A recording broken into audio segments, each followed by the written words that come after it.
5월 15일 하늘에서 내리는 일용할 양식 하나님의 말씀은 창세기 43장 1절에서 5절까지 말씀입니다.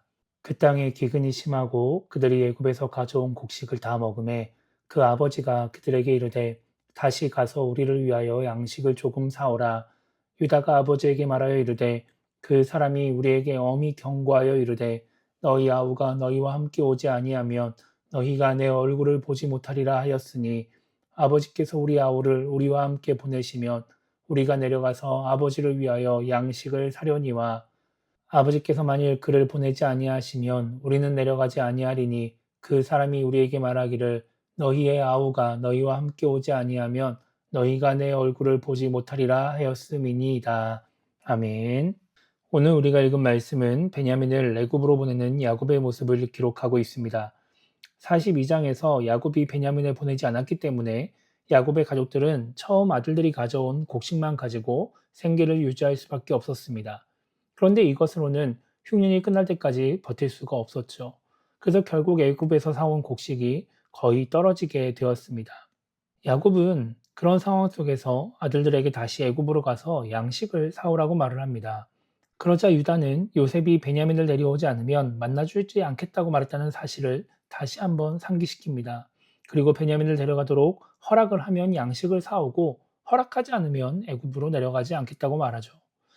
여전히 야곱은 이런 상황 속에서 베냐민의 존재를 밝힌 아들들을 원망하지만 유다는 계속해서 아버지를 설득합니다. 결국 야곱은 베냐민과 함께 각종 예물과 또 지난번에 돌려받은 돈까지 가지고 가도록 하면서 14절에서 이렇게 말을 합니다. 전능하신 하나님께서 그 사람 앞에서 너희에게 은혜를 베푸사 그 사람으로 너희 다른 형제와 베냐민을 돌려보내게 하시기를 원하노라. 내가 자식을 잃게 되면 이르리로다. 이렇게 말을 하죠. 42장에서 베냐민을 애굽으로 보내지 않으려고 했던 야곱이 오늘 말씀에서 베냐민을 보내는 이유는 간단합니다. 베냐민을 보내지 않으면 먹을 것이 떨어져서 생명을 보존할 수 없기 때문입니다. 시므온을 구하려고 한다든가 아니면 다른 결정의 기준이 있어서 베냐민을 보낸 것이 아니었습니다. 그저 먹을 것을 구해서 생명을 보존하기 위함이었을 뿐인 것이죠. 하나님을 믿지 않는 사람이 삶의 문제로 인해서 하나님을 찾게 되는 경우들이 있습니다. 신의 도움이 아니고서는 해결할 수 없기 때문에 신을 의지하지 않고서는 그 힘든 마음을 견딜 수 없기 때문에 신을 찾아오는 것입니다.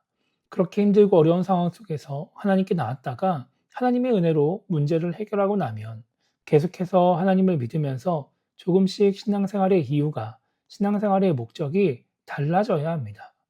여전히 나의 문제를 해결하기 위해서 내 삶이 더 나아지기를 바라면서 하나님이 복을 주시기를 바라면서 내 삶의 유익을 얻기 위해서 신앙생활을 하면 안 되는 것입니다. 처음에는 그런 마음들이 나를 하나님께로 인도했지만 결국 그런 마음들이 나로 하여금 하나님을 떠나게 만들 수 있기 때문입니다. 요한복음 6장에서 예수님은 많은 사람들에게 오병이어의 기적을 보여주십니다. 그렇게 사람들을 먹이시고 예수님은 그들을 피해서 혼자 산으로 기도하러 올라가시게 됩니다. 그리고 밤에 제자들과 함께 갈릴리 바다 건너편으로 이동하셨는데 다음날 사람들이 예수님이 계신 곳으로 찾아오는 것입니다. 그 사람들을 보고서 예수님은 그들이 떡을 먹고 배불렀기 때문에 떡을 먹기 위해서 자신을 찾아온 것이라고 말씀을 하십니다. 그러면서 그 사람들에게 자신이 생명의 떡임을 말씀하시면서 진리에 대해서 가르쳐 주시는데 사람들이 이해를 못하는 거예요. 그러니까 사람들은 예수님의 말씀이 너무 어렵다고 하면서 예수님을 떠나갑니다.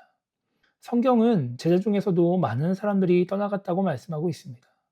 떡을 먹고 싶어서 예수님을 찾아왔는데 어려운 말씀만 하시니까 그냥 떠나가 버리는 것입니다. 결국 예수님에게는 떡을 바라는 것이 아니라 예수님의 존재를 믿고 따르는 12명의 제자만 남게 되었습니다. 우리는 오늘 야곱의 모습을 통해서 우리가 신앙생활 하는 이유, 내가 정말 중요하게 생각하는 것이 무엇인지를 생각해 봐야 합니다. 우리가 명예나 권력이나 돈과 같은 이 땅에서의 삶의 유익을 위해서 신앙생활을 하면 우리 또한 예수님을 떠나갔던 사람들처럼 그 제자들처럼 될 수 있는 것입니다. 우리가 이 땅에서의 삶의 유익을 위해서 신앙생활을 하지 않음으로써 오직 하나님의 존재를 믿고 인정하고 그분을 바라봄으로써 우리는 어떠한 상황과 환경에서도 흔들리지 않는 그런 믿음을 가진 신앙인이 되어야 하는 것입니다. 그래서 오늘 하루를 시작하면 우리가 이렇게 기도했으면 좋겠습니다. 삶의 여러 가지 문제를 놓고 하나님의 은혜를 구하되 그것이 우리의 목적이나 신앙생활의 이유가 되지 않게 달라고 기도했으면 좋겠고요. 삶 속에서 하나님의 은혜를 경험함으로써 더욱 하나님을 바라보는 그런 올바른 신앙인이 되게 달라고 기도하며 오늘 하루를 시작했으면 좋겠습니다. 그렇게 온전히 하나님을 바라봄으로써 흔들리지 않는 믿음을 가지고 올바른 신앙생활을 영해 나가는 우리 모두가 되기를 주님의 이름으로 축복합니다.